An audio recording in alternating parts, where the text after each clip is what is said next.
I guess what made me want to start this band is several conversations that I had with Willie Applewhite and Brandon Lee. The whole thing is really Willie Applewhite's idea. He's been saying for years, I want to have a 10-piece. And we've been like, yeah. And then so finally, we're so like-minded musically, we just came together and decided to co-lead it. For as long as we can remember, once we all came together, we said at some point we want to start a band and hire all of our friends to play in it. And so essentially that's where the impetus came from. When we were at Juilliard, it was such a very close, tight-knit type of family, which you don't always find in a lot of programs. So like the program was very small. Usually in programs they're big and people sort of go off into different cliques of groups, but with Juilliard it is a clique. Like there's not really that many people there. So all the guys we went to school with, we always wanted to have something that we would come back to.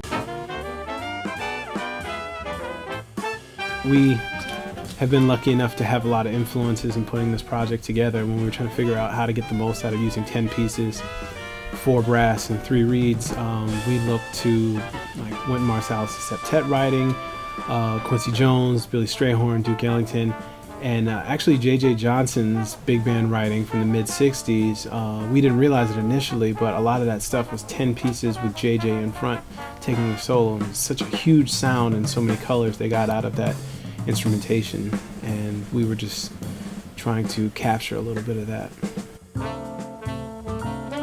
I think the beauty of music not having words to it is that people can sort of put their own, like their imagination is what sort of makes the music come to life for them. I think in our compositions, it's a wonderful dichotomy. James, Brandon, and I, we all have similar influences. We've all studied together. We spent years hashing out this music together, learning how to play it. But at the same time, it's funneled through our own sensitivities differently. We definitely had the personnel in mind when we were putting this band together. All of us go back about 15 years now.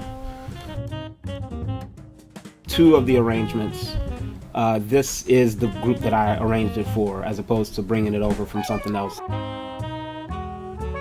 Meandering, which is an original composition, was composed specifically for Chris Madsen.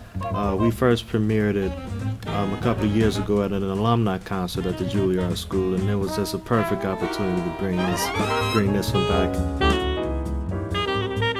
We want to play, and we want to sort of find ways to educate people as we go along.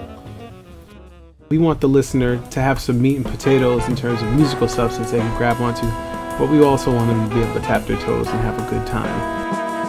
We're just coming together to present a product that we think that everyone will enjoy, in the spirit of the music, in the spirit of the swing, and we're just really looking forward to that.